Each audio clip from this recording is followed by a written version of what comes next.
Powerful rich family के वारिस के रूप में 15 साल की उम्र से ही फैमिली बिजनेस संभालने लगा था। 17 साल की उम्र में मैंने फैमिली एंटरप्राइज को 100 बिलियन तक पहुंचा दिया था और 19 साल की उम्र में तो ग्रुप के सबसे कोर बिजनेस को भी कंट्रोल करने लगा था। लेकिन मेरे और मेरे ट्विन भाई के 20वें बर्थडे बैंकेट वाले दिन, जो कि ग्रुप हैंडओवर का दिन भी था, दादाजी ने फैमिली हेड की पहचान वाली पर्पल सैंडलवुड सील उस यूजलेस बड़े भाई को दे दी जो सिर्फ खाना पीना और मौज करना जानता था, और मैं उसे प्राउडली वो सील लेते हुए देख रहा था। वो फेक तरीके से मेरे कंधे पर हाथ रख रहा था और मेरी फियांसे भी शर्मेट हुए उसे टोस्ट कर रही थी। तब मुझे समझ आया कि ये लोग सिर्फ सो कॉल्ड एल्डेस्ट ग्रैंडसन को ही वैल्यू देते हैं। अगर ऐसा है तो मैंने वहीं अनाउंस कर दिया कि मैं इनहेरिटेंस राइट्स छोड़ रहा हूं और अपने हाथों से बनाई हुई पूरी कोर टीम को लेकर जा रहा हूं, जो बिल्कुल नॉर्मल है। जी फैमिली के ओल्ड मैंशन के बैंक्वेट हॉल में क्रिस्टल शैंडलियर की रोशनी हर किसी के चेहरे को फेक और ब्लर्ड बना रही थी। आज मेरा और मेरे भाई जी यांग का 20वां बर्थडे था और ग्रुप हैंडओवर का दिन भी था। मुझे बचपन से ही वारिस की तरह ट्रेन किया गया था। सभी को लगता था कि आज रात दादाजी फैमिली हेड की पोजीशन मुझे देंगे। मैं वाइन ग्लास पकड़े हुए प्रॉपर स्माइल के साथ सबकी विशेस एक्सेप्ट कर रहा था। स्टेज पर फोर्थ आंट ओपनिंग स्पीच दे रही थी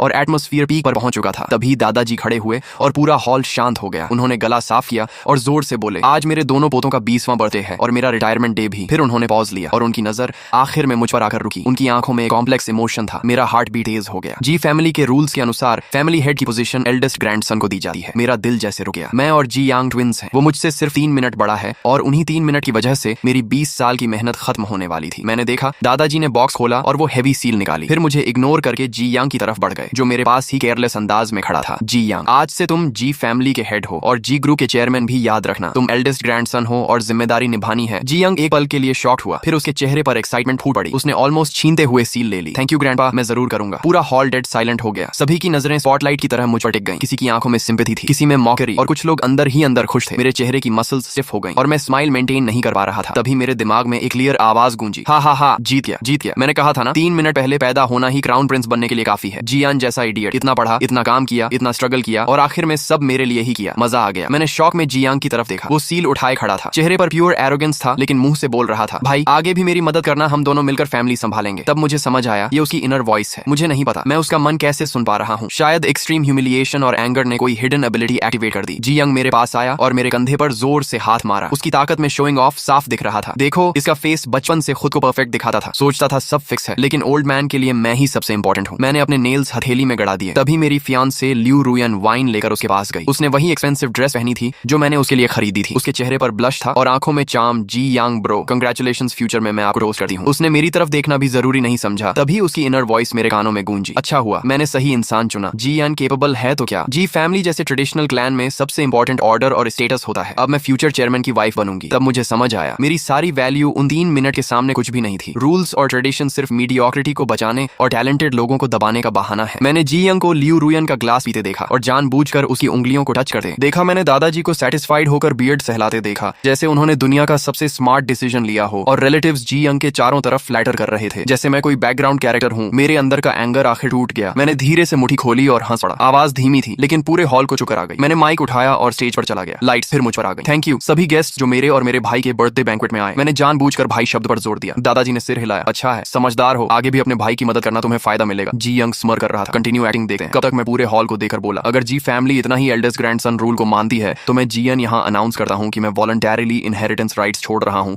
और जी ग्रुप से क्लीन एग्जिट ले रहा हूँ। पूरा हॉल शॉक में जम गया। दादाजी गुस्से में खड़े हुए, तुम क्या कह रहे हो। लेकिन मैंने उन्हें इग्नोर किया और आगे बोला, लॉन्च प्रोजेक्ट जिसे मैंने पर्सनली बनाया और लीड किया, उसके सारे डेटा, क्लाइंट रिसोर्सेज और अगले 3 साल की प्लानिंग मेरी पर्सनल इंटेलेक्चुअल प्रॉपर्टी है, इसलिए पूरी कोर टीम मेरे साथ जाएगी। इतना कहकर मैंने माइक फेंका और बाहर निकल गया। जी यंग के पास से गुजरते हुए मैंने उसकी पैनिक वॉइस सुनी, क्या वो टीम लेकर जा रहा है। लॉन्च प्रोजेक्ट क्या है, ये तो कंपनी प्रोजेक्ट था नहीं। उसे जाने नहीं दे सका। वो मुझे रोकना चाहता था, लेकिन मैंने बस कोल्ड नजर से कहा, फैमिली हेड प्लीज बिहेव। मेरे पीछे हॉल के दूसरे कोने में मेरा असिस्टेंट लिन जो खड़ा हुआ। उसने कोट उठाया और काल्मली बोला, जी बॉस जा चुके हैं, हम यहाँ क्या कर रहे हैं, सामान पैक करो, कल नए ऑफिस में रिपोर्ट करना है। तभी 2 टेबल्स पर बैठे 20 से ज्यादा लोग तुरंत खड़े हो गए। ये टेक्निकल, मार्केटिंग और प्रोजेक्ट डिपार्टमेंट्स के सारे कोर मेंबर्स थे और बिना पीछे देखे मेरे पीछे चल दिए। पूरा हॉल फिर डेड साइलेंट हो गया। सिर्फ जी यांग के हाथ में सील और दादाजी का डार्क चेहरा बचा। मैं मेंशन से बाहर आया। ठंडी हवा ने अंदर की सफोकेटिंग परफ्यूम स्मेल हटा दी। लिंजो ने कोट पहनाया। जी बॉस कार रेडी है। मैं बैक सीट में बैठ गया। बाकी कोर मेंबर्स भी दूसरी कार्स में बैठ गए। किसी ने कुछ नहीं पूछा, क्योंकि ये लोग मैंने खुद रिक्रूट किए थे। हमने साथ में काउंटलेस स्लीपलेस नाइट्स बिताई थी और इम्पॉसिबल प्रोजेक्ट्स कंप्लीट किए थे। हमारा trust normal boss employee relation से कहीं ज्यादा था। कार रिच एरिया से बाहर निकल रही थी। मैं रियर व्यू मिरर में मैंशन को छोटा होते देख रहा था। तभी फोन वाइब्रेट हुआ। ग्रैंडपा का कॉल था। मैंने तुरंत कट करके ब्लॉक कर दिया। फिर जी यंग का कॉल आया। जी यंग पागल हो गया है क्या। तुरंत फैमिली हेड अपनी लैंग्वेज संभालो। अब हम भाई नहीं, सिर्फ बिजनेस राइवल्स हैं। राइवल्स तुम मेरे मेरे सामने क्या हो, जो कुछ भी पहनते हो और खर्च करते हो सब जी फैमिली का है। मैंने तुम्हारे सारे कार्ड्स बंद करवा दिए, अब अपनी टीम को कैसे खिलाओगे? थैंक्स रिमाइंडर, लेकिन मेरी ओन अर्निंग्स और इन्वेस्टमेंट्स मुझे नई शुरुआत के लिए काफी हैं। इतना कहकर मैंने कॉल काट दिया। जी यंग नहीं जानता था कि मैं 18 साल की उम्र से सीक्रेटली इन्वेस्टमेंट कर रहा था और मेरे पास ऑलरेडी स्ट्रॉन्ग स्टार्टअप फंड था। मैं कभी पूरी उम्मीद किसी और पर नहीं रखता था, चाहे वो फैमिली ही क्यों ना हो, और आज साबित हो गया मैं सही था। तभी ल्यू रुयान का भी कॉल आया। जी यान प्लीज इंपल्सिव मत बनो, ग्रैंडपा बूढ़े हैं, तुम वापस आकर अपोलोजाइज कर दो, अभी भी सब ठीक हो सकता है, मैंने कोल्ड आवाज में कहा। जब तुम जी यंग को टोस्ट कर रही थी तब तुम्हें ये सब याद नहीं आया होगा। वो एक पल के लिए चुप हो गई, फिर बोली, मैं एटमॉस्फेयर काल्म करने की कोशिश कर रही थी। तुम जानते हो मैं सिर्फ तुमसे प्यार करती हूँ, मैंने हंसते हुए कहा। अब तुम अपना प्यार नए फैमिली हेड को दे सकती हो, हमारे बीच सब खत्म हो चुका है। मैंने उसका नंबर भी ब्लैकलिस्ट कर दिया। दुनिया आखिर शांत हो गई। तभी लिंजो ने आगे से टैबलेट पकड़ाया। जी बॉस, ये हमारी टीम द्वारा ओवरनाइट तैयार किया गया लॉन्च प्रोजेक्ट का फ्यूचर प्लान और न्यू कंपनी रजिस्ट्रेशन प्रोसेस है, आप देख लीजिए। मैंने टैबलेट लिया, ऊपर लिखा था company name new star tech. मेरी ठंडी पड़ चुकी आंखों में फिर से एक स्पार्क लौट आया और मैंने धीरे से कहा, हाँ यही होगा हमारा नया बिगिनिंग। अगले ही दिन पूरा बिजनेस सर्कल हिल गया। जी फैमिली के जीनियस सेकंड ग्रैंडसन जीएन के ग्रुप छोड़ने की खबर वाइल्ड फायर की तरह फैल गई। काउंटलेस मीडिया कंपनीज और बिजनेस फोरम्स पर इसी की चर्चा होने लगी। कुछ लोग बोले मैं इंपल्सिव हूँ, कुछ ने कहा मैं एरोगेंट हूँ, लेकिन इंडस्ट्री के असली लोग जानते थे कि लॉन्च प्रोजेक्ट और कोर टीम का असली दिमाग कौन था। उसी दोपहर new star tech officially register हो गई और हमने एक छोटे लेकिन हाई टेक ऑफिस में काम शुरू कर दिया। दूसरी तरफ जी ग्रुप के अंदर केओस शुरू हो चुका था, क्योंकि जिन प्रोजेक्ट्स पर कंपनी की फ्यूचर ग्रोथ डिपेंड थी उनके सारे की सिस्टम्स और प्लानिंग मेरे कंट्रोल में थे। जी यंग पहली बार समझ रहा था कि फैमिली सील लेना और एम्पायर चलाना दोनों अलग चीजें हैं। हमने अपने कोर प्रोडक्ट यानी एक बिल्कुल नए स्मार्ट होम कंट्रोल सिस्टम को ऑप्टिमाइज और अपग्रेड करना शुरू किया और उसे मार्केट में जल्दी लॉन्च करने की तैयारी करने लगे। ये वही प्रोडक्ट था जो पहले जी ग्रुप का अगले हाफ ईयर का सबसे बड़ा प्रोजेक्ट था, लेकिन अब यही हमारी शिंची टेक का पहला बड़ा हथियार बनने वाला था। दूसरी तरफ जी ग्रुप पूरी तरह केओस में बदल चुका था। जी यांग ने हाई सैलरी देकर जिन सो कॉल्ड एक्सपर्ट्स को हायर किया था वो चीहांग प्रोजेक्ट के छोड़े हुए हाफ फिनिश कोड को देकर बिल्कुल हेल्पलेस हो गए। मीटिंग में वो जी यंग के सामने बड़ी बड़ी बातें करने लगे। मेरी राय में प्रीवियस टीम का कोड स्ट्रक्चर पूरा गार्बेज है, अनरियलिस्टिक है और इसमें कोई कमर्शियल वैल्यू नहीं है। हाँ, इसकी बॉटम लॉजिक में ही प्रॉब्लम है। हम रिकमेंड करते हैं कि इसे पूरी तरह फिर से बनाया जाए। मैं अंदर से मिली रिकॉर्डिंग सुनकर हंस पड़ा। उन्हें कोड समझ नहीं आया तो उसे गार्बेज बोल दिया और जी यांग जैसे फूल ने उनकी बात पर भरोसा भी कर लिया। उसकी इनर वॉइस गूंज रही थी तो एनिमी ने इतनी मेहनत करके बस ऐसा गार्बेज बनाया था और मैं उसे ट्रेजर समझ रहा था। ठीक है, सब तोड़कर फिर से शुरू करो, मैं उन्हें दिखाऊंगा असली जीनियस कौन है। फिर जी यंग ने तुरंत साइन करके नई टीम का प्रपोजल अप्रूव कर दिया और हमारे ऑलरेडी 90% कंप्लीट प्रोजेक्ट को छोड़कर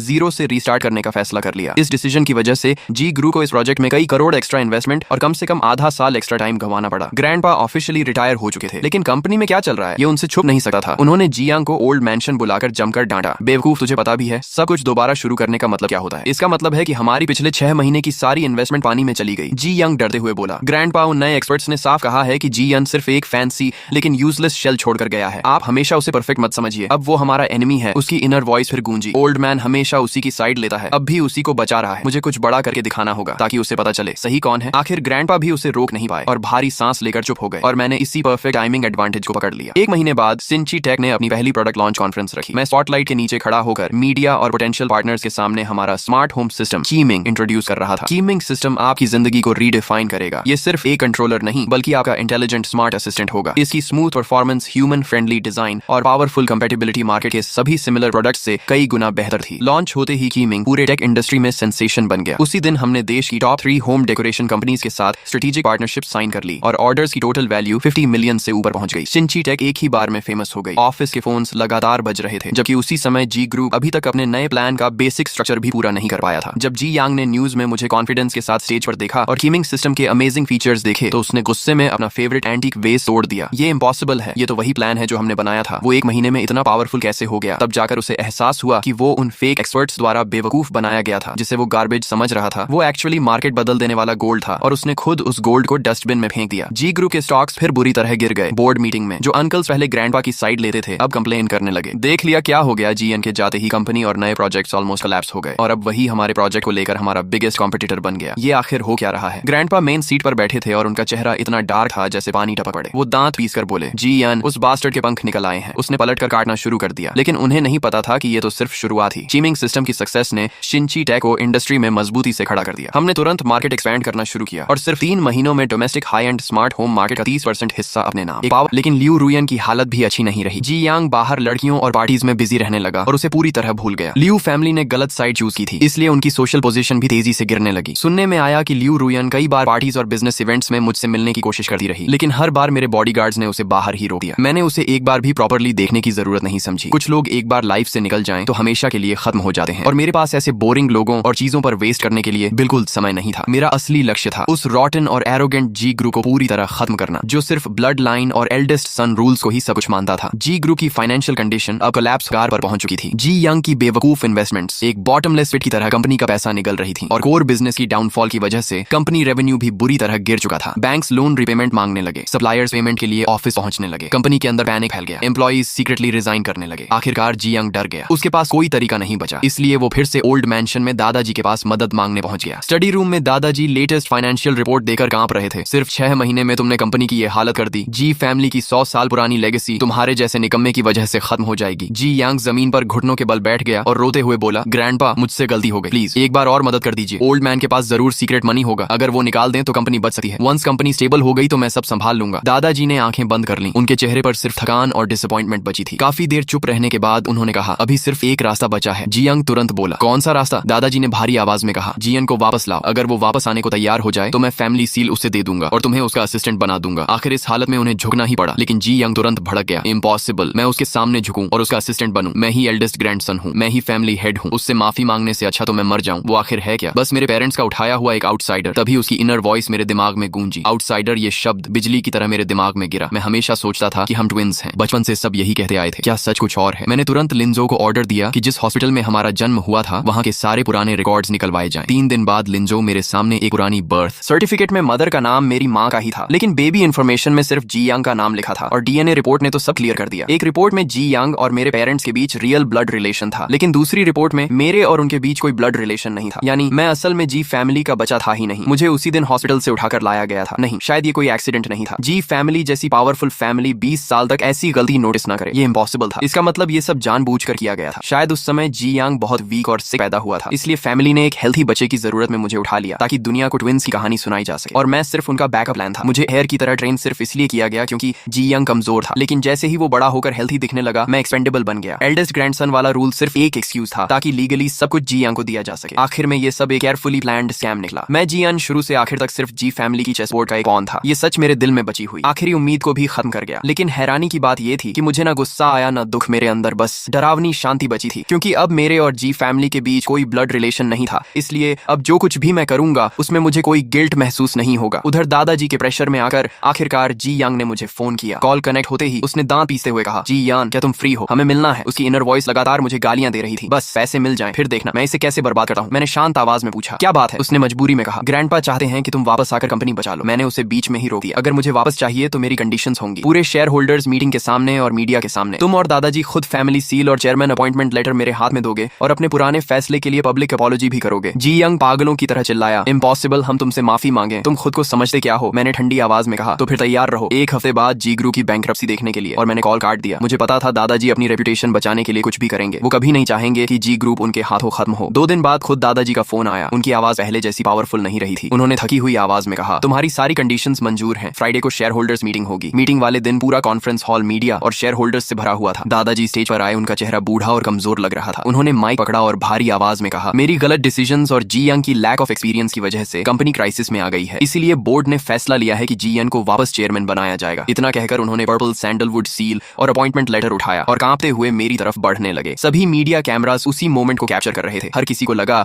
कि ये रिकंसिलिएशन और पावर ट्रांसफर का मोमेंट है, लेकिन तभी मैंने उन्हें रोक दिया। सब लोग शॉक होकर मेरी तरफ देखने लगे। मैंने अपने ब्रीफ केस से डॉक्यूमेंट्स निकाले और लिंजो को कहा कि सब शेयर होल्डर्स और रिपोर्टर्स में बांट दें। फिर मैंने माइक उठाकर कहा, चेयरमैन पोजीशन एक्सेप्ट करने से पहले मैं चाहता हूं कि आप लोग पहले ये डॉक्यूमेंट्स देख लें। दादाजी और जी यंग ने जैसे ही पेपर्स देखे, दोनों के चेहरे सफेद पड़ गए, क्योंकि उन पेपर्स पर लिखा था डीएनए टेस्ट रिपोर्ट। दादाजी के अंदर पैनिक फूट पड़ा। उसे ये कैसे पता चला? ये सीक्रेट तो सिर्फ मुझे और उसके पेरेंट्स को पता था, जबकि जी यंग कंफ्यूज्ड और डरा हुआ था। मैंने उन्हें रिएक्ट करने का मौका दिए, बिना माइक उठाया और कहा, आज मैं एक 20 साल पुराना सच बताने जा रहा हूं। मैं जी फैमिली का असली बच्चा नहीं हूं। मेरे हाथ में जो डीएनए रिपोर्ट है वो साबित करती है कि मेरा और उन लोगों का कोई ब्लड रिलेशन नहीं है, और दूसरी तरफ हॉस्पिटल रिकॉर्ड्स बताते हैं कि उस दिन जी फैमिली में सिर्फ एक ही बच्चा पैदा हुआ था। जी यंग पूरा हॉल शॉक में डूब गया। शेयर होल्डर्स और रिपोर्टर्स सब स्टन्ड रह गए। दादाजी कांपते हुए बोले, झूठ, ये सब झूठ है। मैंने उनकी तरफ देखकर कहा, क्या सच में झूठ है? 20 साल पहले जी यंग कमजोर पैदा हुआ था और आपको डर था कि अगर वो मर गया तो जी फैमिली खत्म हो जाएगी, इसलिए आपने हॉस्पिटल से एक हेल्थी बच्चा उठाकर ट्विंस की फेक कहानी बना दी, और वो बच्चा मैं था। मुझे एयर की तरह सिर्फ इसलिए ट्रेन किया गया ताकि जरूरत पड़ने पर मैं जी यंग का रिप्लेसमेंट बन सकूं। मैंने दिन रात मेहनत की कंपनी को टॉप पर पहुंचाया, सिर्फ इसलिए ताकि आपको लगे कि आपका पॉन अभी यूजफुल है। लेकिन जैसे ही जी यंग हेल्थी हुआ, आपने मुझे एक बेकार चीज की तरह फेंक दिया। क्या आपको लगा मैं फिर भी एक लॉयल डॉग की तरह वापस आकर आपकी कंपनी बचाऊंगा? मेरी हर बात दादाजी के दिल पर चाकू की तरह लग रही थी। उनका चेहरा लाल से बैंगनी पड़ गया और अचानक उन्होंने अपना सीना पकड़ा और पीछे गिर पड़े। जी यांग चीखते हुए उनकी तरफ भागा। पूरा कॉन्फ्रेंस हॉल कियास में बदल गया। रिपोर्टर्स लाइव कवरेज करने लगे। शेयर होल्डर्स पैनिक में एक दूसरे से बात करने लगे, लेकिन मैं बस कोल्ड एक्सप्रेशन के साथ ये सब देखा रहा। फिर मैं धीरे से खड़ा हुआ, अपना सूट ठीक किया और बाकी शॉक शेयर होल्डर्स की तरफ देकर बोला, डरने की जरूरत नहीं है, ये सिर्फ एक फैमिली स्कैम था। मैं यहाँ इस रॉटन कंपनी को संभालने नहीं आया था, बल्कि इसे खत्म होते देखने आया था, क्योंकि आज के बाद जी ग्रुप का नाम सिर्फ हिस्ट्री बुक्स में बचेगा। 0.1% के ओरिजिनल शेयर्स। ये शर्त सामने आते ही पूरा हॉल हिल गया। एक ऐसी कंपनी के शेयर्स जिन पर करोड़ों का कर्ज था और जो लगभग खत्म होने की कगार पर थी, उन्हें एक्सचेंज किया जा रहा था एक ऐसी नई टेक कंपनी के ओरिजिनल शेयर्स से, जिसकी वैल्यूएशन ऑलरेडी 30 बिलियन से ऊपर पहुंच चुकी थी